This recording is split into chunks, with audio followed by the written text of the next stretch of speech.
समाज तालीम की राह को अपनाए और तालीम की राह को अपनाकर, एजुकेशन की राह को अपनाकर ख़ुद अपनी फैमिली को तरक्की दें, देश और समाज को तरक्की दें। तालीम के साथ हमने कोशिश की है। ये मैंने अपने वालिद साहब की तरफ, मेरे वालिद साहब का देहांत इंतकाल 5-7 महीना पहले हुआ, आप जानते होंगे। उनका नाम शमशाद साहब था। आज हमारे दरमियान नहीं, मैंने उनके नाम पर यह स्कूल रखा है। अल्लाह ताला मेरे वालिद साहब को जन्नत के आला मकाम में जगह दे। सलाम आदाब, स्वागत है आप सभी का बदलना हिंदुस्तान पर। इस वक्त मैं मौजूद हूँ बिस्फी प्रखंड क्षेत्र के उसराही गांव में और अभी मैं मौजूद हूँ Shamshad memorial academy. Shamshad memorial academy, इसकी शुरुआत आज हुई है। आज ओपनिंग सेरेमनी था। ओपनिंग सेरेमनी में नाज़िम अमीरत शरीयत सिबली नौमानी कासमी साहब यहाँ पे मौजूद थे और मेरे साथ शमशाद मेमोरियल एकेडमी के डायरेक्टर डॉक्टर रिजवान साहब बात करने के लिए मौजूद हैं। आपको बता देते हैं चलें, शमशाद मेमोरियल एकेडमी जो कि बिस्फी प्रखंड क्षेत्र के परसौनी पंचायत के अंतर्गत उसराही गांव में ओपन हुआ है और इसमें क्लास नर्सरी से क्लास 8 तक की एजुकेशन दी जाएगी।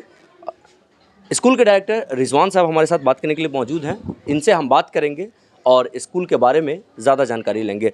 सबसे पहले आपको बहुत बहुत बधाई। अस्सलामु अलैकुम रहमतुल्लाहि व बरकातुहू। आपका बहुत बहुत शुक्रिया कि आप यहाँ आए और आप यहाँ आकर हमारी चीज़ों को आप लोगों ने समझने की कोशिश की। क्या कहेंगे, किस मकसद के साथ आपने इस क्षेत्र में स्कूल डाला है और क्या कितनी ज़रूरत थी इस स्कूल में, इस इलाके में स्कूलों की?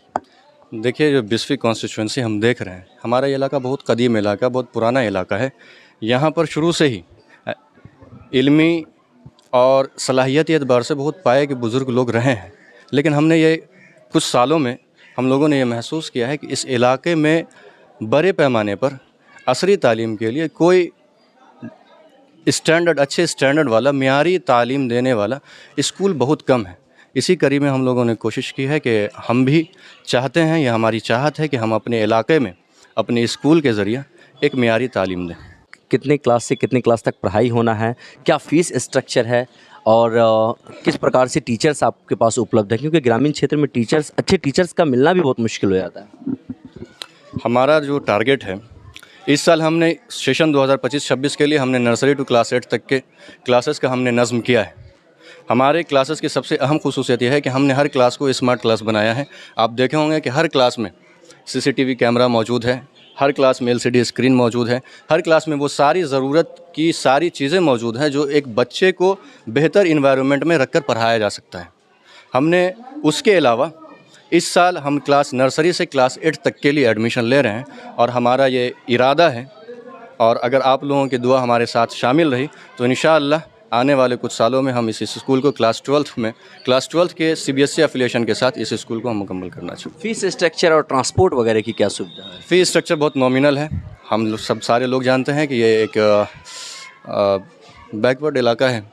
यहाँ पर हम तालीम मियारी देंगे, तालीम का एक स्टैंडर्ड होगा कि जैसे कॉन्वेंट स्कूलों में, जैसे प्रॉपर CBSE बोर्ड के जो स्कूल होते हैं, उन स्कूलों में जिस तरीके से तालीम होती है हम तालीम वैसी ही देंगे, लेकिन फ़ी हमने बहुत नॉमिनल रखा है, 500 से लेकर 700 तक के बीच में। ट्रांसपोर्ट वगैरह की सुविधा? ट्रांसपोर्ट वगैरह की भी सुविधा है। हमारी व्हीकल वगैरह ट्रांसपोर्ट के जितने भी सिस्टम होते हैं, सारी चीज़ एक्टिवेटेड हैं। वो सारी चीज़ बच्चों को लेने और ले जाने की सारी फैसिलिटीज़ हम फराहम कराएँगे। मैं ये कहना चाहूँगा कि समाज, देश, परिवार, फैमिली और इंडिविजुअल अपनी सब तरक्की इल्म के अंदर, एजुकेशन के अंदर छुपी हुई है।